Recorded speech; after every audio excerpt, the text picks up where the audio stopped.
This webinar shall proceed with individual sharing from our panelists, which shall be followed by panel discussion in which the audience is invited to ask their questions.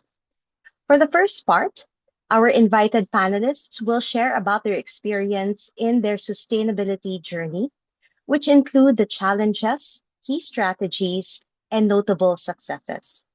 During the talks, you are invited to ask your questions or share your insights using the Zoom chat, but we will address all of these after the three panelists have delivered their talks. Without much further ado, I would like to call on our panelists. Our first panelist is Dr. Stephen Lang, a scientific officer at the Department of Earth and Planetary Sciences from the University of Hong Kong. He received his PhD in environmental geology from the University of Hong Kong and is currently serving as the honorary secretary for the Hong Kong Regional Group of the Geological Society of London and a research fellow for SDG Move at Thammasat University. He acts as the focal point of contact with academia, public and private sectors, and professional societies, and organizes seminars, workshops, conferences, outreach activities, and public lectures for continuous professional development. Everyone, please welcome Dr. Stephen Lang. Hi, hello everybody. Thank you, Chris, for the very kind introduction. Um, Let me share my slides very quickly here as well. Okay. Can you read this? Yes, we can, Stephen. Okay, lovely. So I was asked, to give a very brief self-introductions and then, my journey into sustainability or sustainable development. So I'll be try to be brief and quick, and then so when we get into the discussion, we can get into a little bit deeper. But basically, I think everybody's journey into sustainable development or sustainability is slightly different in a sense, because sustainability is no longer a disciplinary subject. It is a very cross-disciplinary subject. So, there we often come across with many people from different backgrounds. My originally training was in natural sciences. I was originally trained as an earth scientist or geologist, and then I also have some training in ecology and biodiversity. So I come from a very focused in natural sciences. But at the same time, throughout my professional career, I took on to my interest into the humanities and the social sciences, which is somehow, allow me to understand more about how academics or people from other disciplines or different social sectors will understand. So I think that is how I become more into a cross-disciplinary in terms of my professional career. But I think, one of the key pivotal moment that lead me to get into sustainability or more jumping outside of the box of the sciences is that, when I was tasked to design and then eventually taught an interdisciplinary curriculum in sustainability. That is about slightly more than 10 years ago when the Paris Agreement wasn't ratified yet. So at that time, I think, most people, when it comes across sustainability, they still think about it as environmental sustainability, which is, naturally, I come from an environmental background. So people naturally would think that sustainability is about the environment. It is just about how to manage, environmental protection, things like that. So when Paris Agreement came about, there are still a lot of people that they don't understand what it actually means about nowadays we talk a lot about carbon and decarbonization, but back at that time, a lot of people still couldn't understand.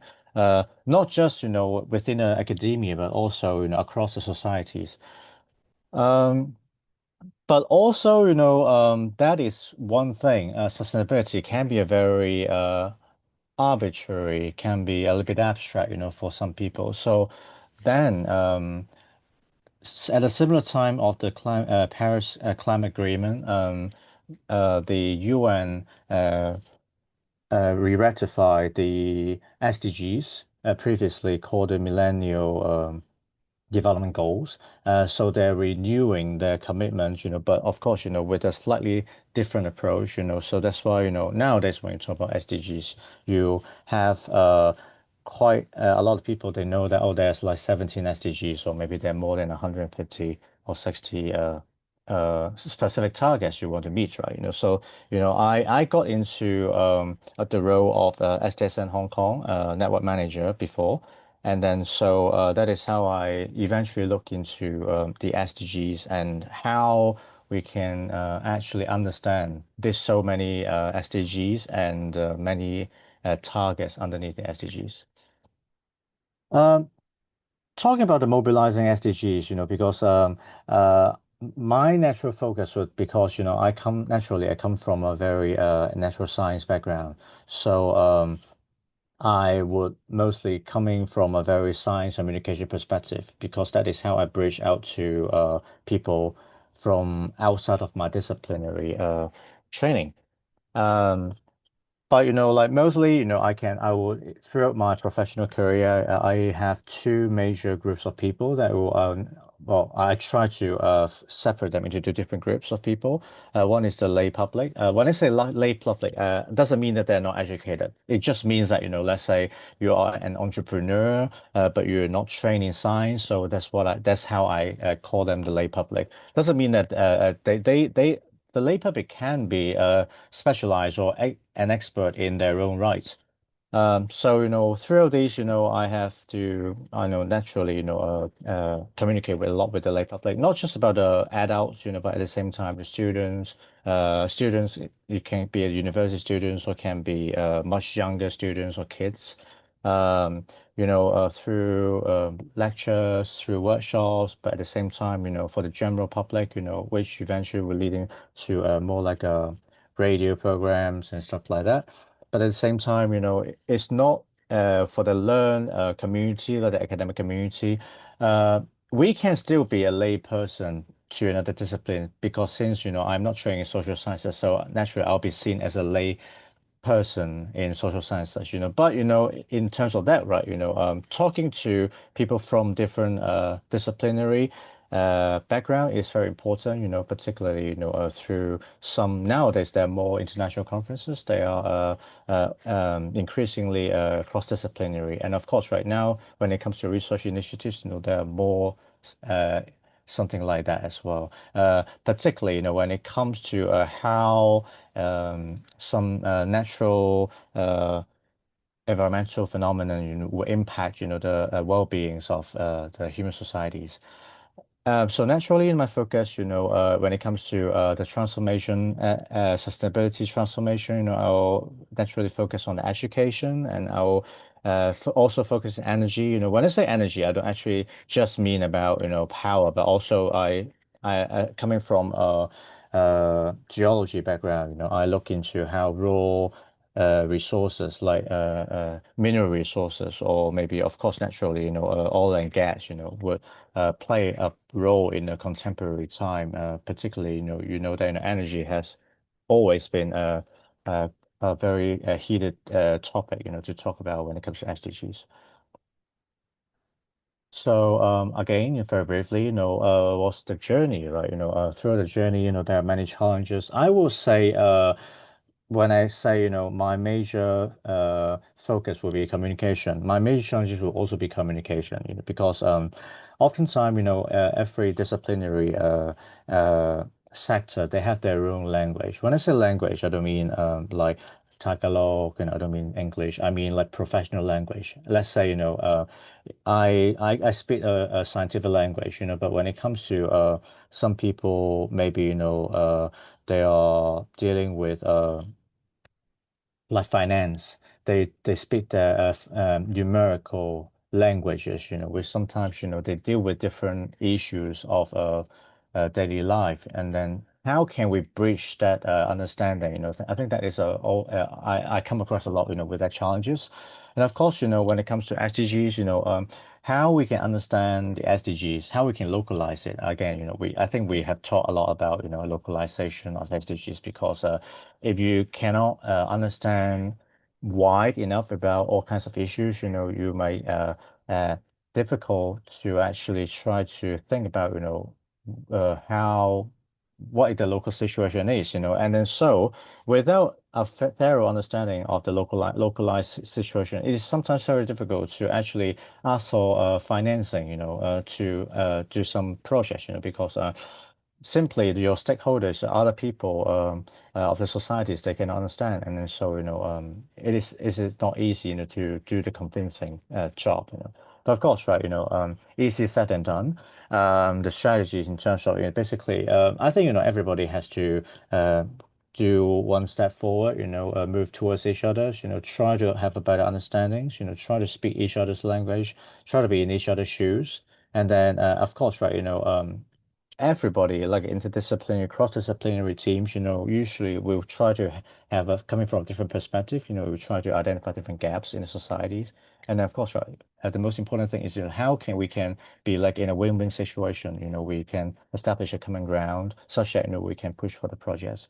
If you ask for my milestones, it's very difficult to look for one specific thing, but I would say, in terms of, it's more like a gradual um, accomplishment, I feel, as in like building up my own cross-disciplinary vocabularies. I think that is a bit of abstract, but it is very real when it comes to actually um, talking with people coming from like well, in Hong Kong, we have a lot of people coming from the financial sectors, they want to have their own understanding of sustainability, how I can, help them to understand other aspects as well. That is very important.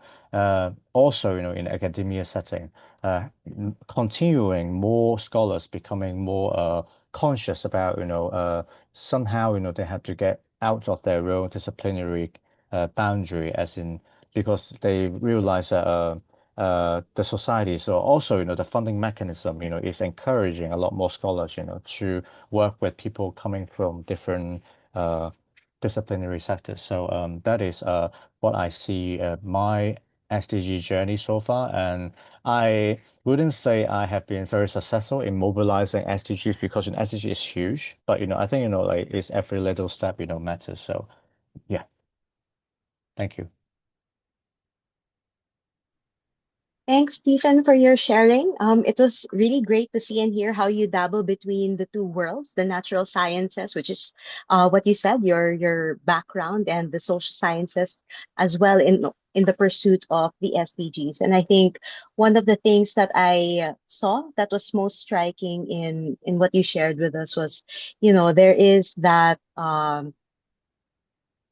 I wouldn't say challenge, but there is that factor of, having to speak the same language, and perhaps in working towards the SDGs, working in sustainability, that becomes the common language later on. And I appreciate very much that you also framed sustainability, or a milestone that you recognize was that getting different people from different disciplines to consider the SDGs or sustainability. So it is really something that is multidisciplinary. So thanks so much, Stephen. I'm sure Thank our you. our audience members have questions or have insights from your talk, and so I hope you get ready for that later on. Thanks so much. Thank you. All right, our second panelist is Ms. Nantini Malanon.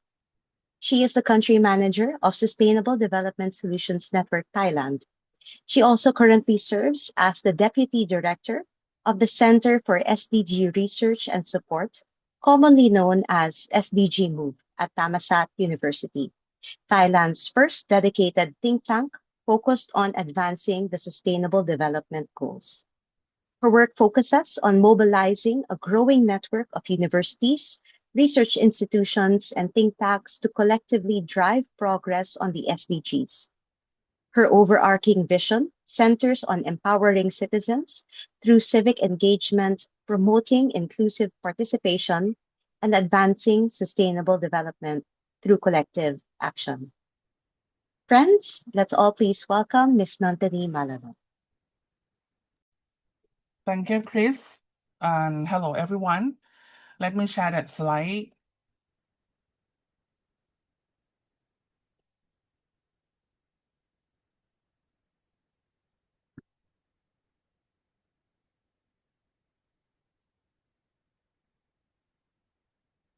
Um, Good afternoon. As Chris introduced me, I am a Deputy Director of the Center for SDG Research and Support at Thammasat University, and I also serve as a Country Manager of SDSN Thailand. My work focuses on advancing the SDGs and at the intersection of research, policy, and practice, particularly by mobilizing university, communities, and multi-stakeholder partnerships to drive sustainable development. Over the years, my work focused particularly on the SDG localization, education for sustainable development, and strengthening the role of universities and civic engagement in driving sustainable development. Today I would like to share our approach to mobilizing the sustainable development goals through what we call a strategic platform for transformative leadership and SDG mobilization. At the core of our work is a very simple and important shift, moving university from being project implementers to become institutional drivers of sustainable development. In Thailand, universities have strong potential to act as anchor institutions. They are deeply rooted in society.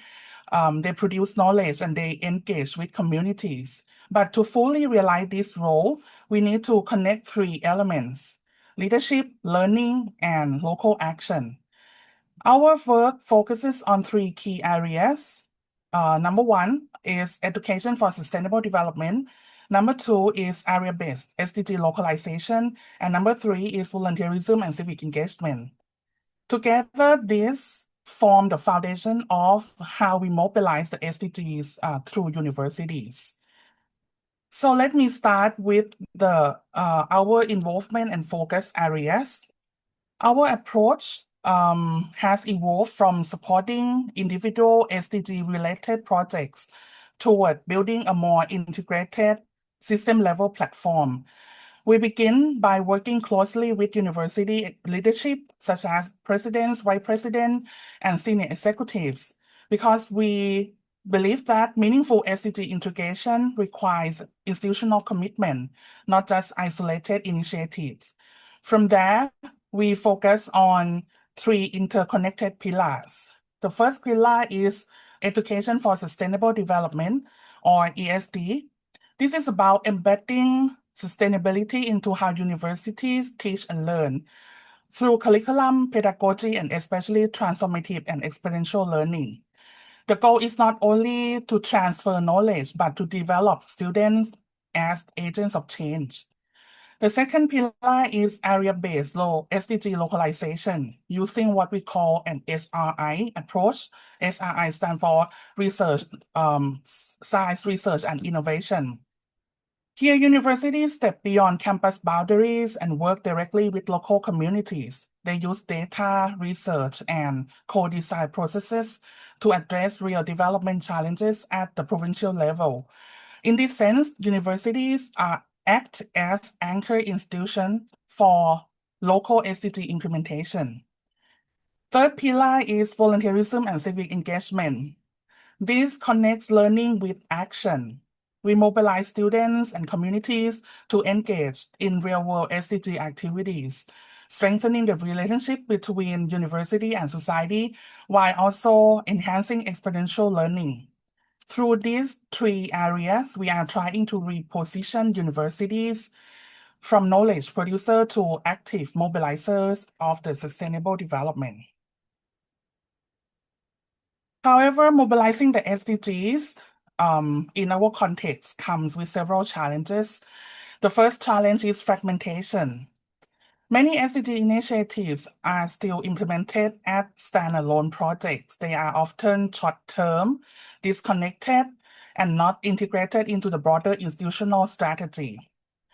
And the second challenge is limited institutional transformation. Even when universities are active in the SDGs, these efforts are rarely embedded across their core missions, teaching, research, and operations. With our whole of institution approach, the impact remains limited. The third challenge is capacity gaps, especially at the leadership level. Driving sustainability transformation requires system thinking and understanding of transformative learning approaches like ESD, which are still developing in many institutions. The fourth challenge is weak linkages between knowledge and action. University produce a lot of knowledge, but translating that into policy, practice, and local impact remains a challenge. And finally, the final challenge is limited platform for multi-stakeholder collaboration. Effective SDG mobilization requires coordination across university, government, communities, and the private sector, but such platforms are still evolving. So taken together, these challenges point to one key insight. SDG mobilization cannot rely on isolated efforts. It requires an integrated and system-level approach. This brings me to our most notable strategy. In response to these challenges, we developed what we call a transformative leadership platform. This strategy is built on three interconnected components. The first component is leadership transformation. We work with university leaders to build capacity in system thinking, transformative learning, particularly in ESD, and strategic SDG integration. The goal here is to shift the mindset from focusing on individual projects to drive institutional transformation. And the second strategy is institutional activation. We support universities in operationalizing their roles across three dimensions. As learning institutions by embedding ESD, as living labs by using campus operation as sustainability models, and as anchor institution by engaging with communities and local stakeholders. And this helps university become not just centers of knowledge, but platforms for real-world change. The third strategy is SDG mobilization platform. We position university as active nodes within the broader ecosystem. They drive area-based SDG localization, they generate knowledge and policy inputs, and they facilitate multi-stakeholder partnerships. And what makes this strategy distinctive is that it connects everything together. It integrates ESD, shaping mindset and learning. It integrates SRI and localization, driving implementation. It integrates civic engagement to activate people and communities. And it creates a clear system from leadership transformation to institutional change, to local action, and to SDG impact. To conclude this presentation, our work is about enabling a fundamental shift from isolated SDG activities to a coherent platform for systematic transformation. By empowering university as anchor institution, we believe they can play a central role in accelerating sustainable development, not only within campuses, but across communities and at the system level. And if I may end on a more personal reflection, one of the most significant milestones in my sustainability career has been building and shaping SDG Move into a platform that connects research, policy, and practice in advancing sustainable development in Thailand. Over the years, I've had the opportunity to work with university, government agencies, and international networks. What I am most proud of is helping to develop the frameworks and strategies that empower and mobilize Thai University to become more active partner in accelerating the SDGs in sustainable development. This has taken shape through initiatives such as promoting ESD, advancing SD localization, and strengthening volunteerism and civic engagement. Thank you very much. Hey, thank you very much, Nandini. Um, Thank you so much for sharing that very complete picture of your journey. Thank you for imparting to us lessons from your journey in Thailand and your inputs on navigating the dynamic context in Thailand and SDG movies is very insightful. I especially related a lot to your observation that a lot of the projects are good, but they're often fragmented. And so, how do we make sense of the many great things that we're doing? And I like that you also um, told us that story of how you put everything together. There's a lot to learn from that process, and I'm interested to see, what kind of questions our audience will also have in terms of how you responded to the challenges that you laid out. A very inspiring story. So thanks so much, Nantini, for that. And now I'd like to introduce to everyone our third panelist for this afternoon. He is the director of THK Forum, Partnership and Policy Lab of United in Diversity in Indonesia. Israel leads initiatives in policy innovation and ecosystem driven social impact. He also manages the Tri Hita Karada Forum for Blended Finance and Innovation, a multi-stakeholder platform that brings together public and private actors to align investments with the SDGs and advance solutions in areas such as energy transition, climate adaptation, health, agriculture, and technology development. He has held other leadership roles with Sustainable Development Solutions Network for Southeast Asia and the Sahabat Palau Indonesia Foundation, where he supports sustainable development, education policy, and capacity building efforts throughout Indonesia and Southeast Asia. Let us all welcome Mr. Isra Rudin. Uh, Thank you so much, Chris, for the introductions. Hello, good afternoon, everyone. Lovely to meet you, Stevens and Nantini, and Abby, and also thanks to Eman for bringing us together in these panels as well. I've prepared the presentations, but I think I would like to, not using the presentations in afternoon sessions. I just would like to tell some of the stories and perhaps some of the the answer based on what I thought in this afternoon.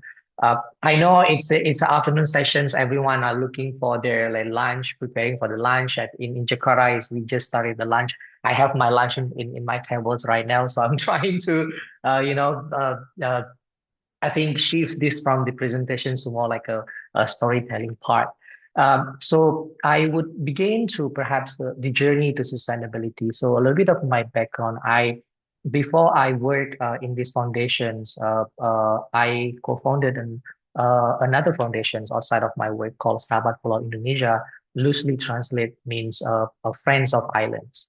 What we do, basically, we mainly work on education sectors, but mainly for the remote islands across Indonesia. As you know, Indonesia is assembled with Philippines. We have 17,000 islands, and we work across 29 sites across 13 provinces in Indonesia. So one day, back then in 2013, I was in one of the islands in South Sulawesi, eastern part of Indonesia.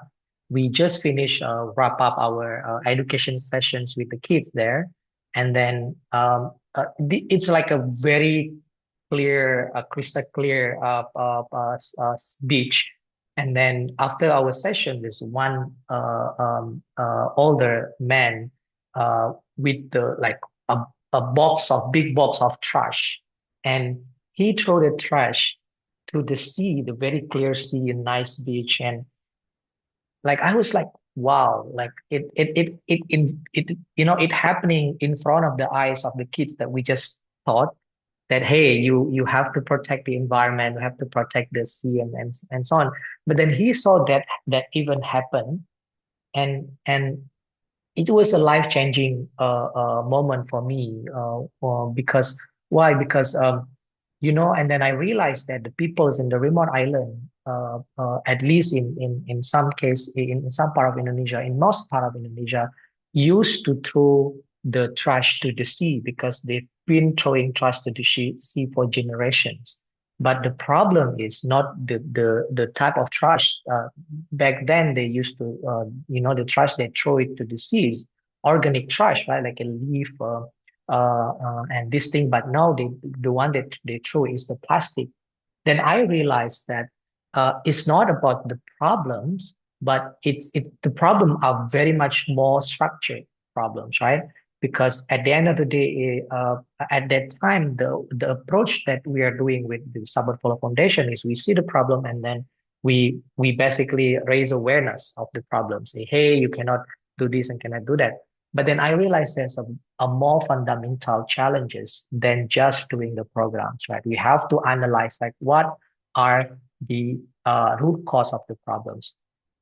And then in 2017, I was introduced to these UID foundations. The United Diversity Foundation is the place where I work in the almost 10 years now. The approach of UID is more fundamental system transformations. So we tend to see analyze the problems at its root cause and then trying to solve it with a systemic approach. Um, and we use a system called awareness-based system change, where we see the problem as a whole and then trying to to go out there and then see it from a different perspectives. So in the nutshell, what we do at UID is this three stream of work. So one is leadership transformations. Why leadership transformation is at the end of the day, if you want to change the certain system, like for example, natural resources management system, we need to change the people that work within the systems, right? That's why leadership transformation is one of the key aspects of our work. We've been working with a lot of institutions to provide a work quality leadership educations for leaders across sectors, from the government, business sectors, and the civil society organization in Indonesia as well as in Asia Pacific. So, so this is the first stream, is a leadership transformational education systems. And then the second stream is we also see there's a infrastructure of relations that we need to build up more. The multi-stakeholder collaborations and so on. That's why we organize a lot of like convening platforms and a lot of convening activities. And one of them is the Trihita Karana Forum on Blended Finance and Innovations, which we bring a lot of international partners to Indonesia, particularly to Bali, for our annual conference. And some of the dialogues that we organize across the year, be it in Singapore, in World Economic Forum in Davos, and in UNGA in New York, and some of the other international platforms, where we bring together these international partners and then the Indonesian government counterpart, and we champion some of the issues on the energy transitions, regenerative agriculture, health, and education, and the other things. But also the main idea is to mobilize the funding, the blended finance for and innovation for these causes and this solution. So that's the second stream, and then the third stream is we also partners with other institutions that we implement prototyping projects that work on certain issues like marine protected areas, for example, and the other projects that we work with our fellows as well. That part of the first stream of the leadership capacity building to solve some of the real challenges that are happening. So in the nutshell, the way we work is in three work streams. So first is the leadership capacity building, and second is the relational infrastructure, where we convene some of these international organizations and government counterpart to implement some of the life-changing project. And then the third part is we also work directly with certain projects in Indonesia and Asia Pacific. Um, and And then over the past of couple of years, of course, if this a lot of challenges that are we face, but I mean, I'm sure Nantini and Stephen already mentioned some of the challenges, but if I could perhaps reflect on my journey uh, for mobilizing SDGs nowadays, at least three biggest challenges that we're trying to focus on. So one, I think there's a shift in priority in a lot of government across the world on SDGs, right? At least in the case of Indonesia, and I'm sure in some of other countries, SDGs were not widely spoken as much as it was in the 7 years ago. And it is also the case of, especially in the global south world, there's a constant balancing act between protecting the environment as well as providing livelihoods and also ensuring economic growth for the countries, and that's has been always a constant challenge for developing countries, right? Because for our developed countries, it's easier because they have a necessary infrastructure for economic developments, and then they just build upon that, and perhaps maintaining the SDGs is the word for them. But for us, it's building the infrastructure, how to ensure, like Indonesian government has a really big jobs in trying to ensure the 8% of economic growth, right? And countries like Indonesia, 8% of economic growth, um, it's so difficult. And at the end of the day, it has to be relies on the natural resources, right? Coal production, palm oil, and so on. And coal production and palm oil is extractive industry, and it might need to to take a lot of like or to sacrifice a lot of like land and these unsustainable practices that are happening across Indonesia. So yeah, I would say first the major challenge is the shift of priority and also the act of balancing between economic opportunities as well as maintaining the environment sustainability.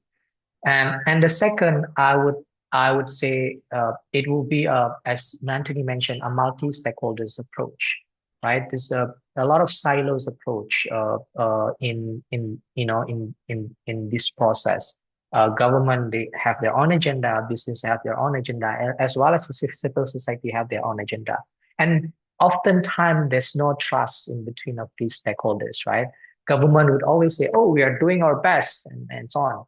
And then business, we have our objective, which is making the profit. We have to make sure our shareholders are happy with whatever we do, right? But at the same time, the NGO sectors and civil society group will say, "Hey, the government will do a lot of bad things, and you guys are corporate, are not are not helping. Actually, you just like making profit and so on."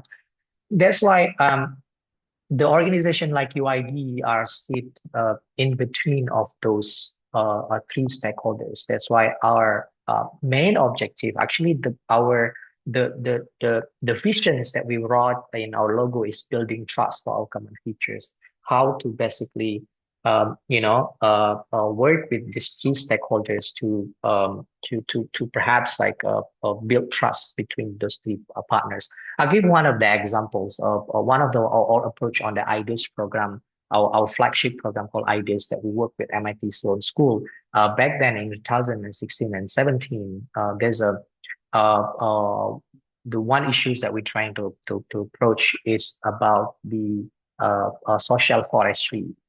So one of the government official come to us with the idea of yes, we know that there's an environment to protect, but at the same time, there's a lot of communities that life depends the livelihoods on the land, the forest that they are there, and then we use the approach of awareness-based system change, and these participants are like really keen to learn, and we bring them to our counterpart at MIT Sloan School, and a lot of process that it takes like 9 months for that process where we kind of like fine tuning with a lot of stakeholders, and then he come out with the idea of the social forestry, then it translate into the government regulations, and then he promoted as a deputy ministers at that time, which acquires a lot of land for the social forestry. and it becoming like more and more a mainstream of the social forestry concept. So it's a it's a long process, but it takes like a lot of effort to kind of like, be together in the process with those stakeholders, and then it result in such a remarkable policies and programs. Yeah, so that's a second multi-stakeholders silos, and then the third one is this one is the most important. Is actually the funding gaps, right? A funding gap for SDGs is humongous. If there's I mean, you can check a lot of data in this, and even right, if you go to COPs, right, like it's so weird to me, like the conversation, right, because a lot of like there's like two groups, right? One group that keeps saying it, there's no money, like we have a lot of initiative, but there's no money, right? But there's another group that keeps saying like, oh, there's the money, but there's no projects to invest, right? So I think it's kind of like weird, ecosystem that we operate. Like this one group say there's no money, the other group says a lot of money, but no projects, right? But essentially, the data says that the gaps are trillions of US dollars in SDG financing, especially if you want to meet the target in 2030. That's why the big team that we work on our Trihita Karana Forum on conference is on blended finance, right? Blended finance is one of the we've been talking about blended finance since 2013, and then very intensively 2015 and 17 we do a roadmap for Indonesia and so on and so forth until 2022. We are with government of Indonesia launching this initiative called G20 Bali Global Blended Finance Alliance, which is one of the first international institutions, organizations that it's a country platforms that work to support the global south financing for SDGs. It is now already part of the government of Indonesia's initiatives under the Ministry of Connecting Ministry of Food Affairs. Back then under the Connecting Ministry of Investment, but UID as an organization through our platform is the main convener for the platform. Now we have other institutions that also work as a knowledge partners like OECD, UNDP, Tony Blair Institute, ABBN, as a knowledge partner to support the innovation effort for this. So yeah, funding gaps has always been there, and it we need to like speed up on that to make sure all of the initiatives can be met and all of the which we still a long way to go for there, right? And the not noticeable strategy I would when it comes to SDGs in our approach, I think localizing it. The way in the early years of SDGs, or what we do that actually really work is we take SDGs into a local context. So we have the initiative. You can Google. We have the website and some of the initiatives called the SDG Pyramid to Happiness. So we saw SDGs actually almost similar with Indonesian local context of the Trihita Karana principle. Meaning 3 ways to happiness by harmonizing the relationship between people to environment, and people to spirituality. And it sits very fit with the SDGs. So SDGs, if you see SDGs 1 to 10, is actually people to people relationship.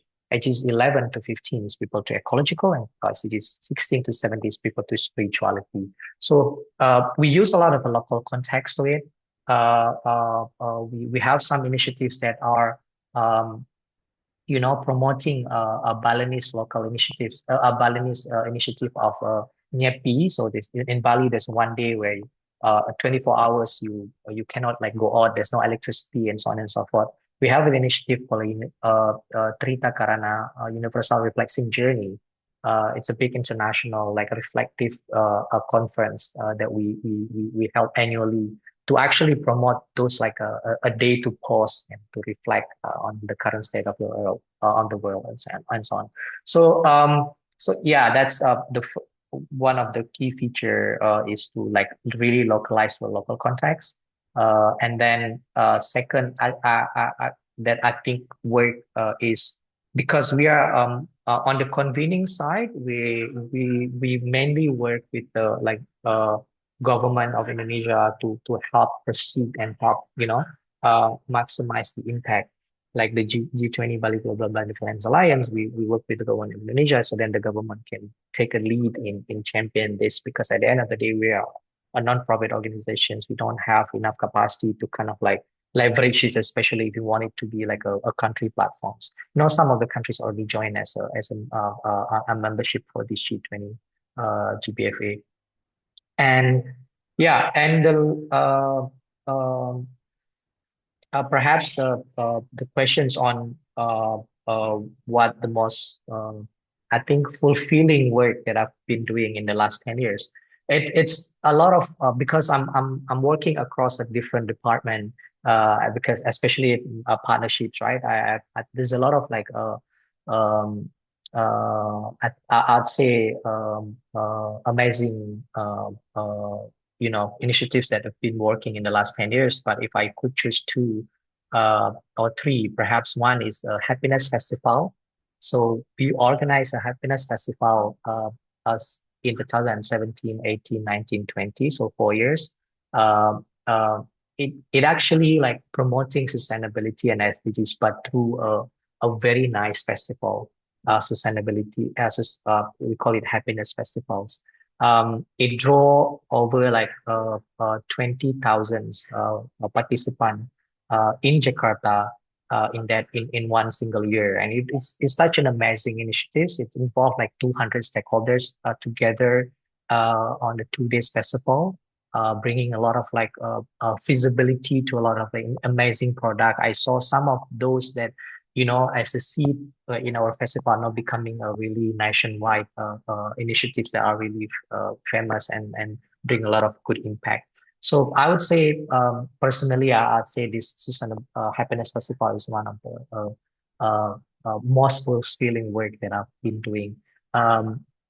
The second, I'd say, is the GBFA. It's a lot of work as well. It took sort of a lot of like back and forth work with the government and international partners, and so on, until it's such an like a very significant work, and it took like months of coordinations, high-level coordinations, and also intense work to be able to put something together, and then eventually would launch during a G20 summit in Bali in 2020. Sorry, in World Water Forum in Bali in 2023.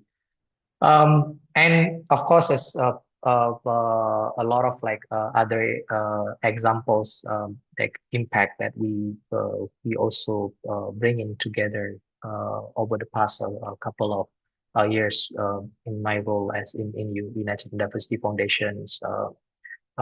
SDSN Southeast Asia is also part of our ecosystem, as well as the Tsinghua Southeast Asia Centers is also part of my portfolio, where we collaborate with Tsinghua University, and we set up a sister foundations in Bali called Tsinghua Southeast Asia Centers.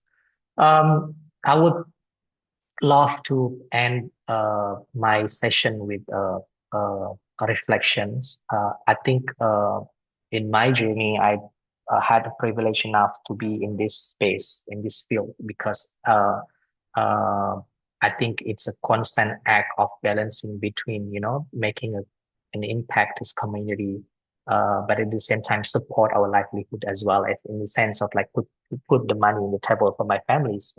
But at the same time, it's a sense of like, fulfilling to my personal journey as well. So I think it's a it's not career for most of people who want to choose a conventional track, but I would say it's a really fulfilling life. If we could, yeah, perhaps got all of those three at the same time. We work, we got paid, but at the same time also making a real impact to a community that we work with. So I think that's all from my session. I would happy to discuss with everyone for the Q&A session and after this, and looking forward for the conversations. Thanks, Isra. Thanks for telling us about all the incredible work that you do.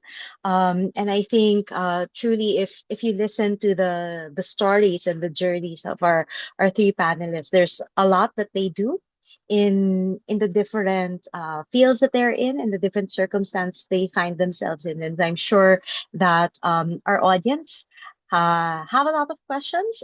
Again, please feel free to type up your questions using the Zoom chat, but you are also very welcome to raise your hand using the function here in Zoom, and then we can call on you so that you can ask your question in real time. I think we have questions already in the chat, but I'd like to go first and ask, having worked in mobilizing the SDGs in your context and with other countries in Asia Pacific, how would you compare your own context in terms of pressing issues and approach to addressing the SDGs to the rest of the region? So perhaps you can use especially your experience in SDSN or the networks where you find yourselves working with closely today. So anyone can start from the panelists. That's a question for all three.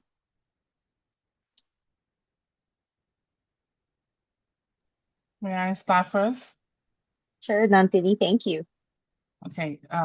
In Thailand, one of the most pressing issues is inequality, especially between urban and rural areas, and economic opportunities, access to quality education and public services are still quite concentrated in major cities, while many provinces continue to lag behind. And at the same time, Thailand is highly vulnerable to climate impacts, particularly floods, drought, and environmental degradation. These challenges tend to affect vulnerable communities, especially those who are already facing economic or social disadvantages. But beyond these issues themselves, I think the bigger challenge is really about implementation, the SDGs. Thailand has relatively strong national policies and clear SDG commitments, and in many ways, the direction is already well defined. However, in practice, efforts are still quite fragmented and project-based. Different sectors and institutions often work in silos, as I mentioned previously. Initiatives are not always connected or sustained over time. So this makes it difficult to scale the impact or achieve the more systemic change. Yeah, that's my response. Thanks, Nantini. Isra or Stephen, please feel free.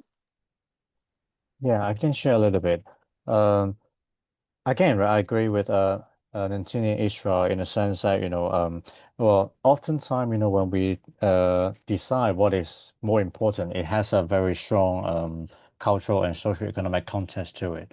In the context of Hong Kong, obviously, Hong Kong is a relatively urbanized uh, place where most of the people they mostly live in a urban setting, so then there isn't really a very huge difference in terms of other countries that will be have like a urban population or rural population. So in that sense, most people in that socio-economic context can be more homogenized than the others.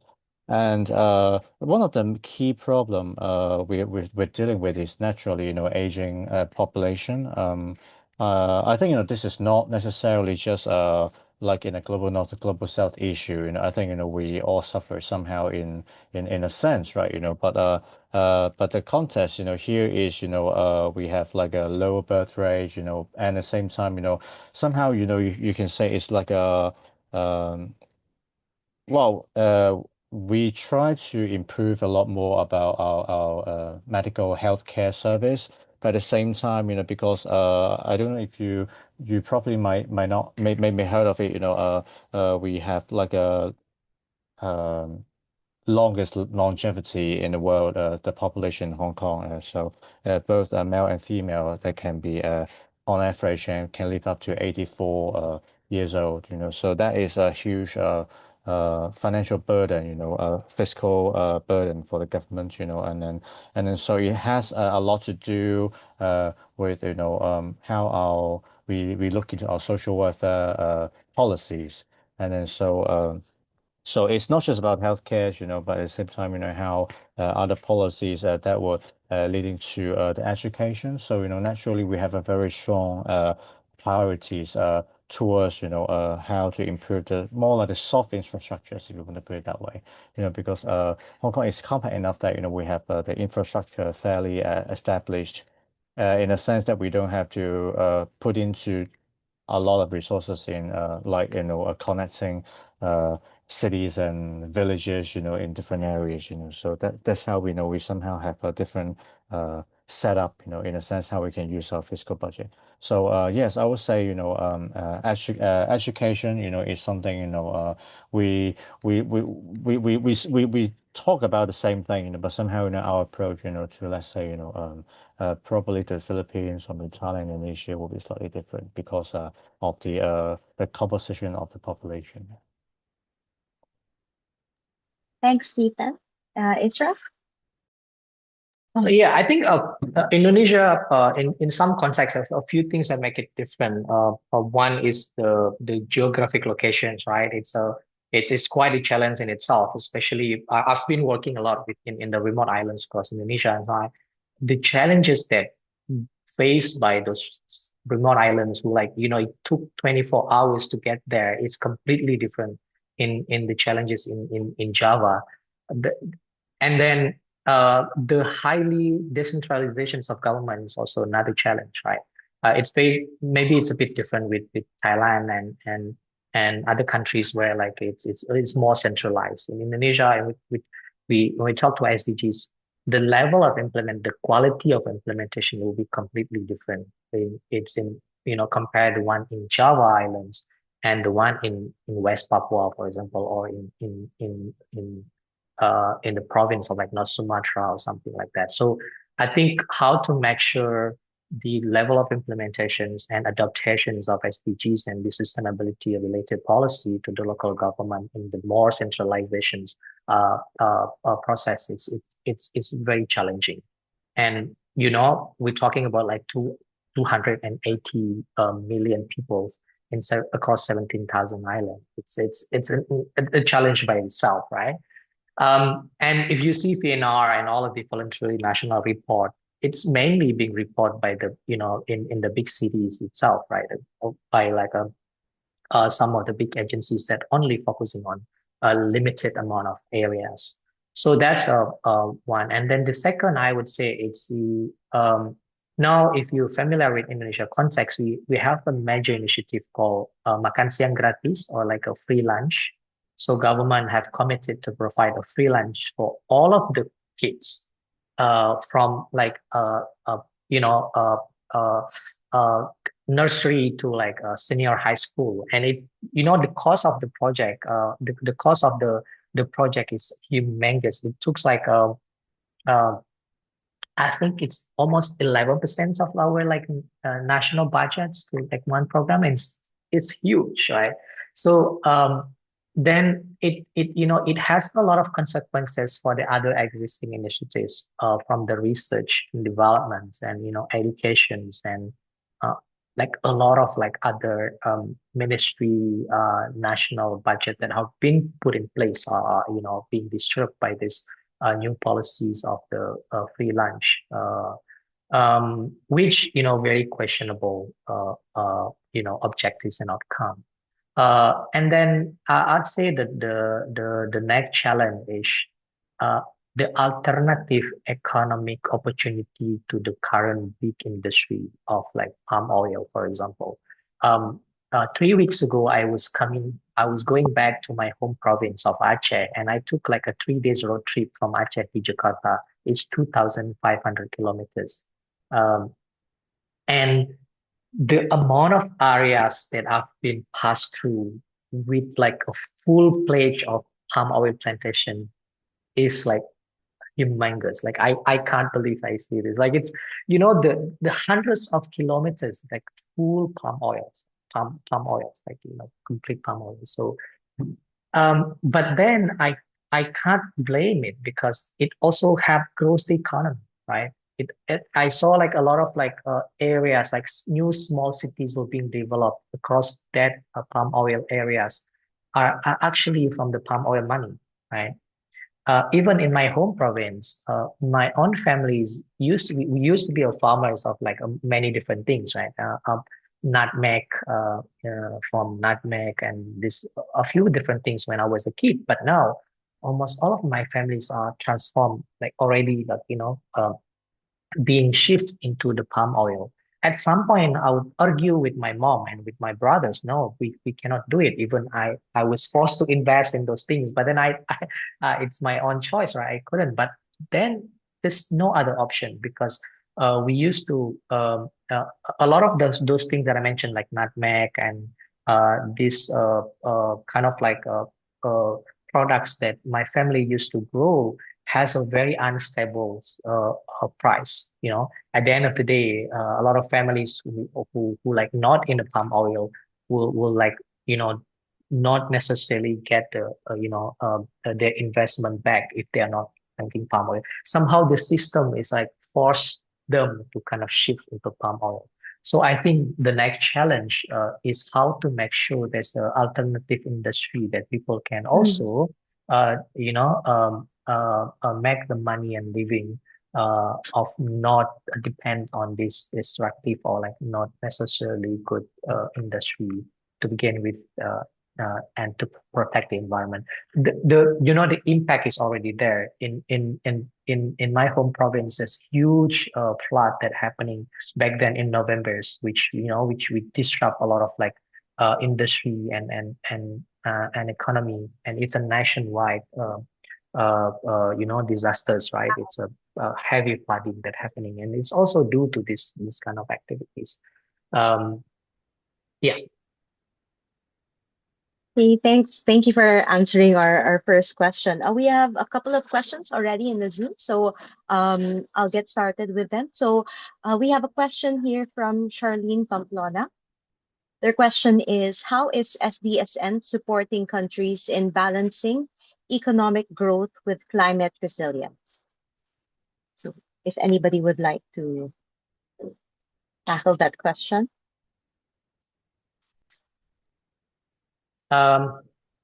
Anthony, you want to go first, or okay? So I guess that's a tough question. I think we're not.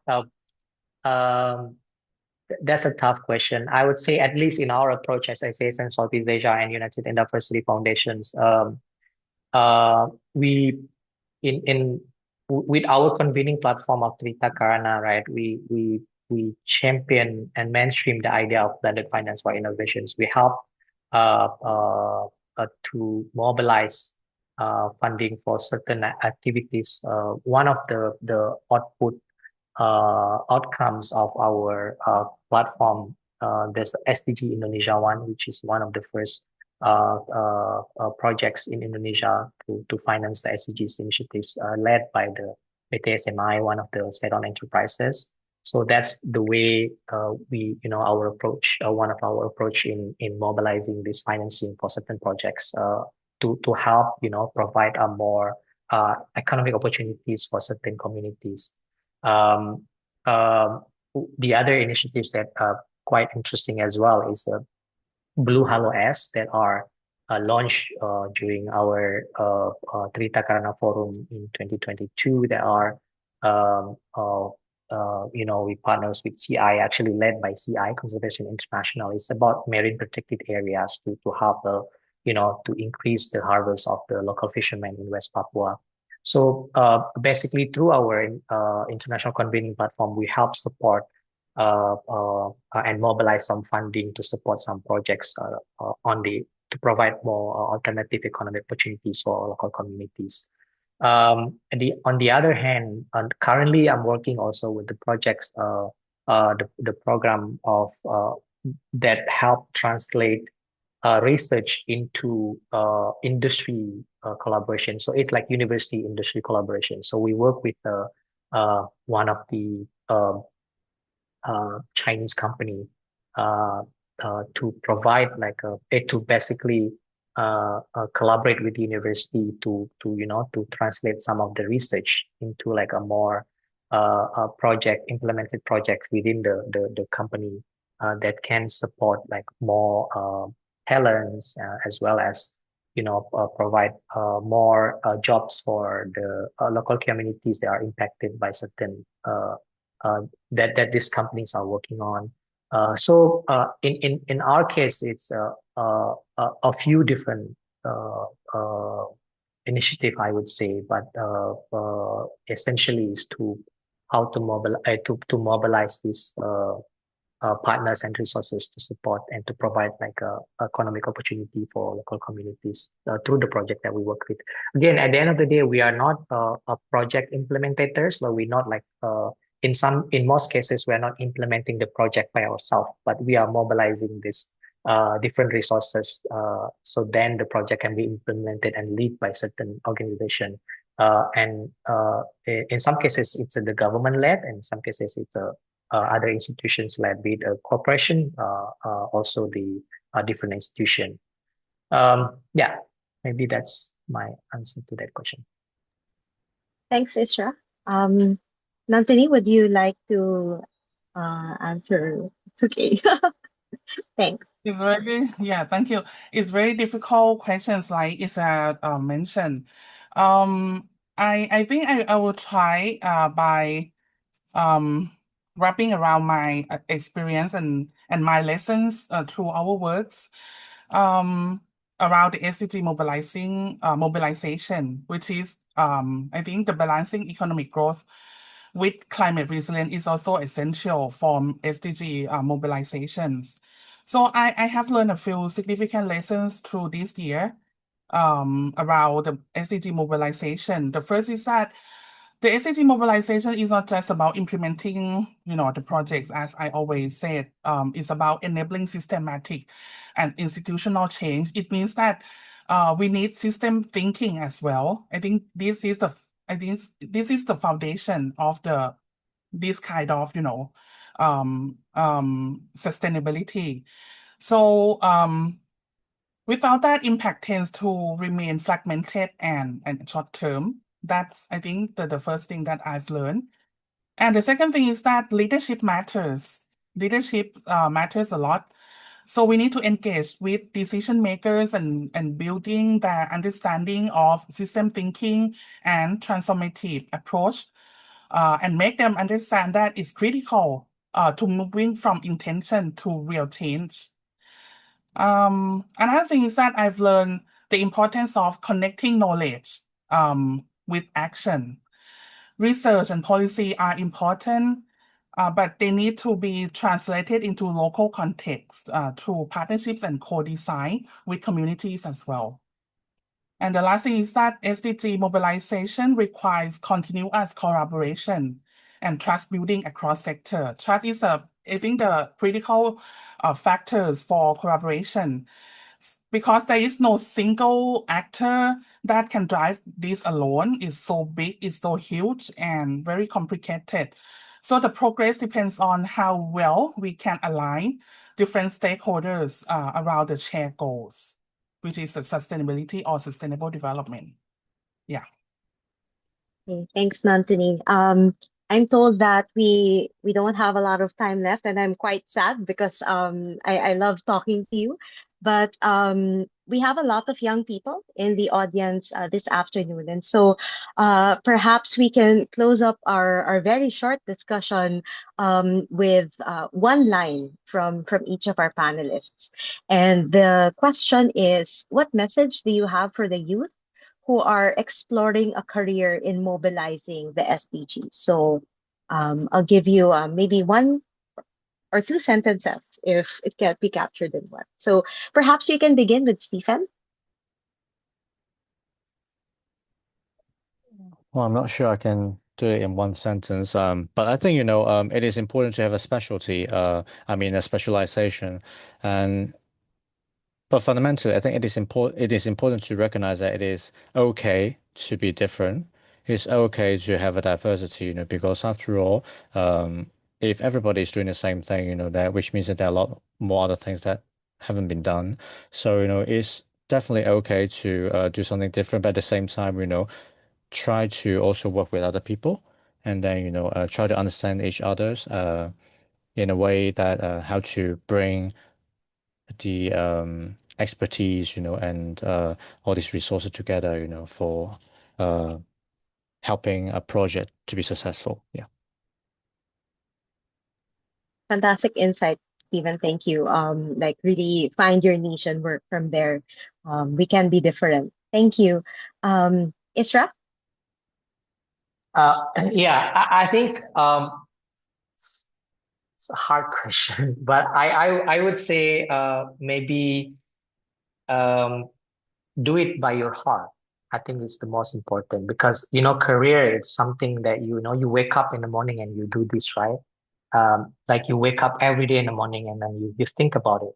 So if you are not choosing it by your heart, I think it will be very difficult and very challenging. But if you do it with your heart, somehow I think it's really fulfilling, right? It might not be like the most decorated career or like the most paid career in the world. But at least in my experience, 10 years of doing this, it's one of the most fulfilling at least in my opinion. And I'm sure that whoever work in this field is also feel the same. So do it by your heart, and you wake up in the morning, you think about it by heart, and I think it will help you throughout your journey. Wonderful. Thanks. Lovely truth. Do it with your heart. And lastly, Nantini? I would like to encourage you guys to start from what you care about, whether any issues, climate inequality, and then build your skills around it. That's important. The SDGs are interconnected, as you know, are you aware? So your entry point can be anywhere. And another thing is try to engage with real world experiences, through community works or volunteering. And that will build your understanding the complexity, of challenges on the ground. Thank you, Nantini. I really love talking to you. I love hearing your insights because they're very heartfelt, but also very practical and real. And so, my deepest thanks, Nantini, Stephen, and Isra, for a very insightful discussion. We have questions in the Zoom. We hope that we can email these to you so that you can answer them and we can send them back to those who ask. I hope that's okay. Many thanks to our audience for engaging with our speakers. We're so sorry we didn't have enough time for all the questions. But at this point, and to close the program, I would like to call on Miss Marie Natalie T. Oano of the Department of Development Studies for some acknowledgements and synthesis. Nat? Thank you, Chris. Thank you again to our panelists for today. Really appreciate the insights that you shared. A lot of the students, a lot of the people in the audience are actually our students. And we're really very thankful that you shared, the practicality of how to mobilize the SDGs. It's a very, very difficult idea. It's in terms of it being theoretical, but you're sharing really brought some practicality to it and how it lives out in the real world. I especially appreciate the last part where you mentioned the one-liners for the youth. These are things that they can bring with them. The intersections of passion, of interests, aligning these and creating a niche is one of the best ways to do it in mobilizing the SDG. Um, and with that, I'd like to present the certificates for our panelists. If I may just, Chris, or Reese, to ask for your help. So we'd like to award the Certificate of Recognition first to Dr. Stephen Nang for his valuable contribution as a panelist in the Dev 1 86.44 webinar entitled Mobilizing for SDGs given this 14th day of April 2026 via Zoom. This is signed by our department chair, Dr. Leslie Advincula Lopez and Dr. Amanda Locado, who we are representing. So we are also awarding this certificate of recognition to Ms. Nantini Malanon and also to Mr. Isra Rudin. So please give them all a warm round of applause and to show them our gratitude for this session. So thank you again. Isra, Nantini, and Stephen.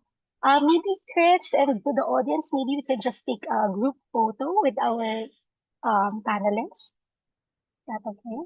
Oh, all right. Perhaps we can do that. Rizzy, who is on tech support, is that possible?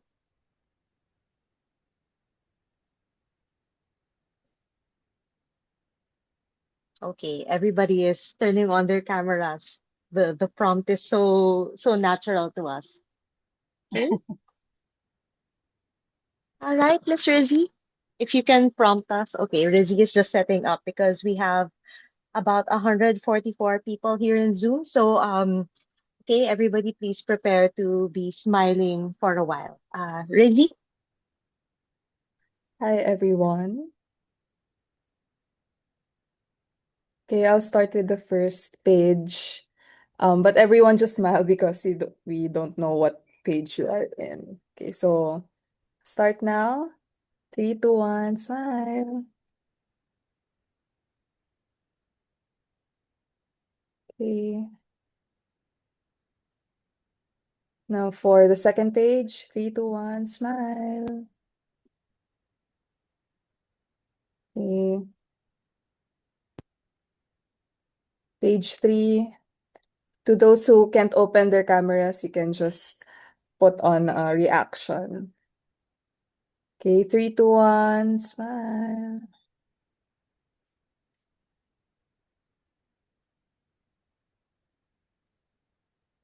And fourth page, 3, 2, 1, smile.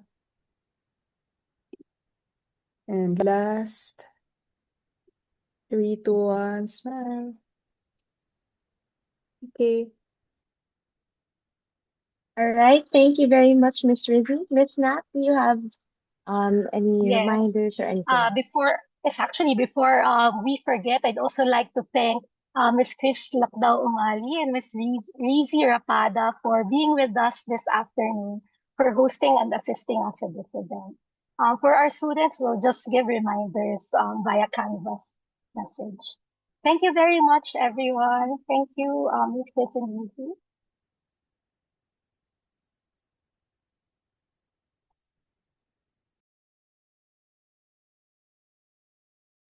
Thank you, everyone. Thank you, Chris. Thank Thank you, you. everyone. Thank Bye-bye. you. Bye. Thank you. Thank Thank you. you. Bye-bye. Bye. Thank you. Bye bye.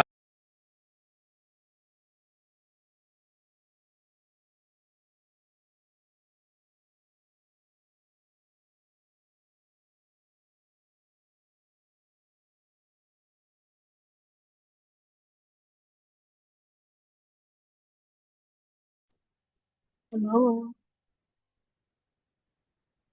Ma'am Abby.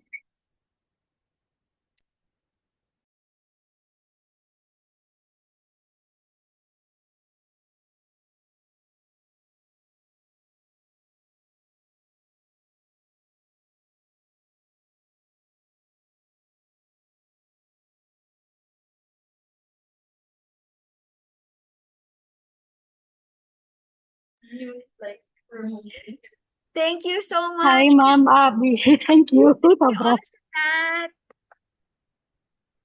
Sorry, bigla akong nawala. No Kasi, worries. I think there's a question.